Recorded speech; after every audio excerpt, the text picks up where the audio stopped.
Olá, estudante, tudo bem? Meu nome é André Ian, escrevente do TJ São Paulo e também orientador de estudos para concursos. O vídeo de hoje é a continuação de mais uma sequência de vídeos em que a gente vai fazer aqui a análise de questões de cada disciplina que vai cair na prova do TJ São Paulo. E o vídeo de hoje é para falar de português e olha, quando eu fui fazer essa análise, até eu me surpreendi com algumas mudanças que pode estar acontecendo tanto na prova do TJ São Paulo, como também na banca VUNESP. Então, fica até o final do vídeo, lá no final, vou deixar o melhor lá para o final, que você vai ver que vai valer a pena. Inclusive, quem ficar até o final, depois comenta aqui embaixo se valeu ou não a pena, que aí as novas pessoas que forem ver o vídeo já vai ver o comentário e vai ter certeza que vai valer a pena, tá bom? E só antes de continuar também, só mais um pequeno recado, na verdade até um pedido, né? Vocês sabem que eu continuo aqui gravando vídeo todos os dias, para vocês, para auxiliar vocês, né, dar dicas até o dia da prova do TJ São Paulo, mesmo com dificuldades, né, que estou passando atualmente. Vocês sabem que eu perdi uma pessoa e mesmo assim eu continuo aqui.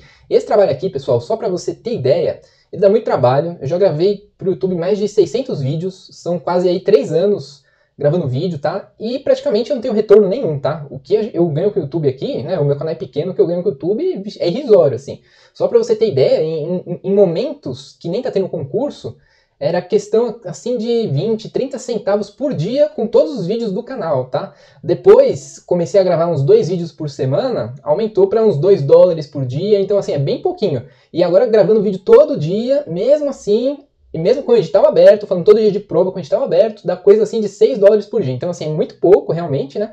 E tem um jeito que você pode me ajudar, assim, muito simples, você não gasta nada com isso. Sabe quando aparecem os anúncios aqui? Então, se você só clicar no anúncio, abrir a página do anunciante, assim, só de você fazer isso já faz uma diferença enorme, tá? Tanto para mim como para quem cria outros conteúdos também, só isso já faz uma diferença enorme. Ou ainda também ver o anúncio até o fim, se ele não for muito longo, se for coisa de segundos ali ou 1 minuto, só isso também já faz muito a diferença, tá?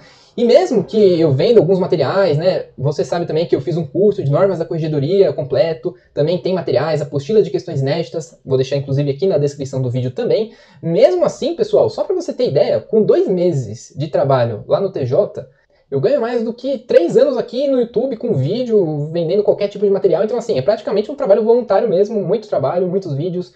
É gravar, é editar, é arrumar material para conseguir fazer o vídeo também, para fazer o curso, para fazer a apostila, então dá muito trabalho mesmo, tá? Então só de fazer isso você já me ajuda e você não gasta nada clicando em qualquer anúncio que aparecer, nem compra nada, não é para comprar nada, não gasta dinheiro não, só realmente isso já faz a diferença, tá bom? Mas agora vamos falar dessa prova de português, né, do TJ São Paulo, são 24 questões. A gente sabe que precisa ir muito bem nessa prova. Antigamente eu fazia a prova da VUNESP pro TJ e concursos parecidos também. Eu errava coisa de 5, 6, 7, 8 questões de português e por isso eu não passava, tá? Então, você precisa errar poucas questões de português ou até gabaritar. Quando eu errei 2 questões, daí eu fui aprovado, tá? Juntamente, é lógico, com um bom desempenho nas outras matérias. Então, eu vou primeiro destacar aqui para você 2 análises que eu fiz, tá? Lá no site do QConcursos. Então, eu fui lá e eu fiz ali uns filtros, tal, fiz algumas ordenações e eu vi quais tipos de questões na prova do TJ São Paulo que as pessoas mais costumam errar de português. E eu cheguei na conclusão que é concordância verbal, então tudo no que esteja verbo na verdade, tá? Verbo, tempos verbais, concordância verbal e também aquelas questões de significados, sabe, né? Quando a banca põe lá uma palavrinha e aí pergunta nas alternativas qual palavra pode substituir sem alteração de sentido, né? Então você precisa saber basicamente o significado da palavra ou tentar ali, com base no contexto, entender o significado da palavra e aí achar uma alternativa que poderia ter o mesmo significado. Então, primeira dica que eu te dou, com base nisso, vendo que as pessoas erram mais isso, é para você dar uma importância extra a isso. Verbo, você precisa sim saber as regrinhas de verbo, precisa saber conjugar verbo e saber as concordâncias, tá? Você precisa saber fazer isso, senão não vai ter jeito, você vai errar a questão disso na prova do TJ. Essas questões vão continuar caindo, sempre caíram, vão continuar assim, mesmo que seja com uma alternativa maior, menor, com uma forma diferente, mas vai cair, você vai precisar saber as regras para acertar isso.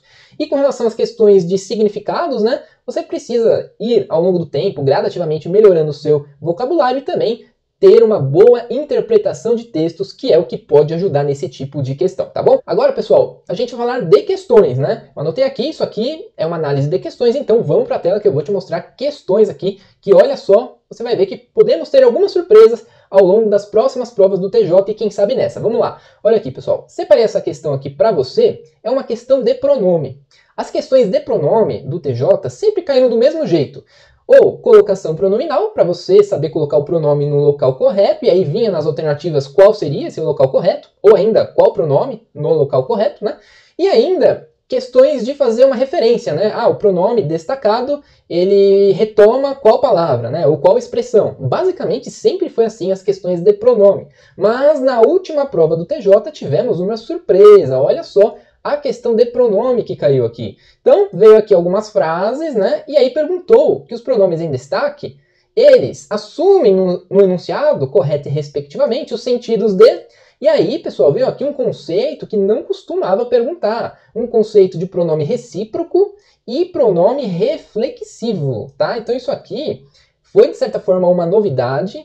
Dificilmente aqui essa questão caiu em outros concursos parecidos da VUNESP, tá? Então é sim uma evolução da banca dentro da prova de português do TJ São Paulo. Isso só aconteceu na última prova, tá? E com base nisso, não é de se surpreender que a prova cobre outras coisas também de pronome. Eu até anotei aqui, eu vou te falar. Por exemplo, se já cobrou isso de pronome, o que é pronome recíproco ou reflexivo, você poderia até tentar acertar, né, pelo entendimento do significado da palavra. Mas, se eu te perguntar agora o que é um pronome reflexivo, você vai saber me dizer assim a definição? Então, esse é o problema. Então, tome cuidado com outras coisas então que podem ser perguntadas. Por exemplo, além, é claro, de pronome recíproco e reflexivo, então você precisa tomar cuidado. Por exemplo, você sabe o que é ênclise, próclise, mesóclise? Então, às vezes você sabe até colocar ali no local correto, mas você não sabe qual a definição.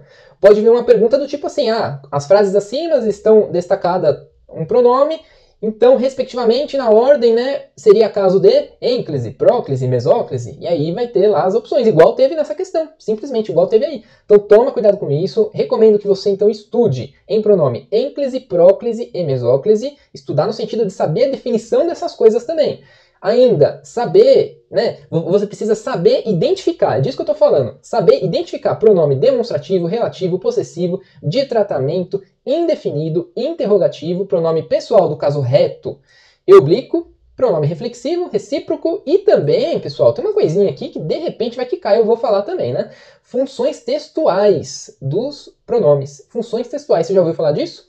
Isso aqui, pessoal, é função endofórica ou esofórica. Também alguns chamam de deitica. Anota aí, deitica, tá? E também existe uma divisão ali, acho que é dentro da endofórica, que é ou anafórica ou catafórica, tá?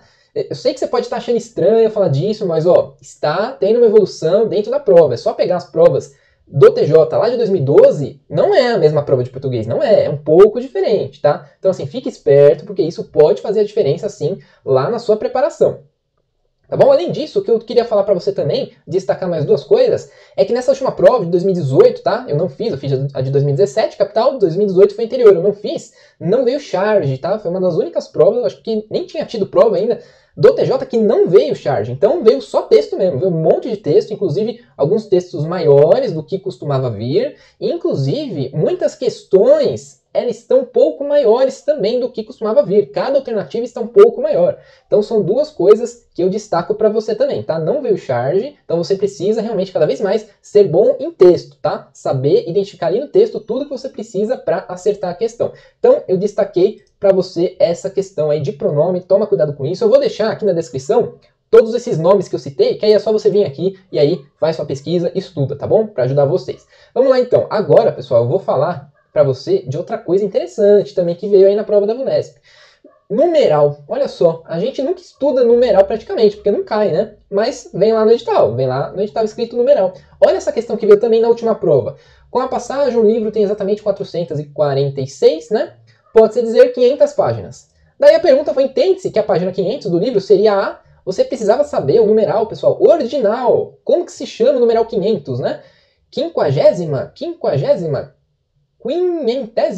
quingentésima, né? Você precisava saber isso, olha só que bizarro. Tudo bem, aqui você até conseguia responder por aqui também, olha aqui, né? Você poderia responder também pelo sentido, né, dessa explicação que vem depois, né? Evidenciando o tamanho da obra, reforçando a extensão da obra, né? Então a resposta, acho que era essa alternativa D, se eu não me engano. Mas, quem sabe venha uma pergunta só de numeral. Não será estranho se vier. Não será estranho porque nunca veio uma questão assim que você precisasse saber alguma coisa de numeral. Isso aí foi uma novidade. Inclusive, eu vou te mostrar uma tabelinha aqui, ó. Então, você precisa saber, por exemplo, numeral, números cardinais, ordinais, multiplicativos e fracionários. Então, por exemplo, cardinais, 1, 2, 3, 4, 80, 70, é o básico, né, que a gente sabe. O problema são justamente os ordinais, que é o que veio perguntando na prova. Se a gente vir aqui embaixo, ó, quingentésimo, tá? Então aqui a gente conseguiria, sim, saber e praticamente eliminar ali algumas alternativas daquela questão. Então, vai que cobram alguma outra coisa. Tem os multiplicativos aqui, que é, por exemplo, dobro, triplo, quádruplo, né? Quando chega no 100 é o cêntuplo, por exemplo, né? Tem fracionários, né? Aquela coisa de 17 avos, tudo bem? O mais importante realmente é que você saiba os ordinais, tá? Os ordinais é uma coisa que pode cair, que pode te pegar. É uma evolução da banca, ó. Mostrei duas questões aí que não costumavam cair de português na parte de gramática. Então é questão ali que trata de classe de palavras mesmo, tá? E vem no edital, eles podem cobrar tudo isso sim. Vou te mostrar aqui no edital, olha só. Classes de palavras, vem escrito lá, numeral, pronome, tudo bem? E ainda depois vem escrito em colocação pronominal. Colocação pronominal é aquela coisa de próclise, ênclise, mesóclise, tá? Então eles podem cobrar tudo isso. Inclusive aqui, ó, substantivo, toma cuidado também, vai que cobram aquela coisa, né? Substantivo composto, derivado, tem um monte de coisa também de substantivo que nunca foi cobrado. Então, pode ser uma novidade também. Estou aqui te destacando alguma coisa para você se preparar. O que não pode é você chegar lá no dia da sua prova e ter uma surpresa, tá? Por isso que eu estou fazendo essas análises de questões para verificar a evolução da banca ao longo das provas do TJ São Paulo. Então essas duas questões aí de pronome e numeral foi novidade, tá bom? Foi novidade. Então, estou destacando aqui para você, essa aqui era a análise que eu tinha para fazer para você, né? Destacando esses dois pontos e mais algumas dicas aí de verbo que você precisa saber, a questão lá dos significados e também precisa estar bom em texto, porque os textos estão aumentando, da última vez nem charge veio na prova do TJ São Paulo. Se você tem alguma coisa para falar também, alguma observação, deixa aqui nos comentários, tá bom? Comenta se valeu a pena chegar até o final do vídeo, se vai te ajudar, tá bom? Não esquece, se aparecer algum anúncio aí, clica nele para ajudar também, se inscreve no canal que com certeza alguma coisa, alguma dica aqui que eu falar em algum dos vídeos vai te ajudar até o dia da sua prova. Agradeço então sua presença até aqui, muito obrigado e até a próxima.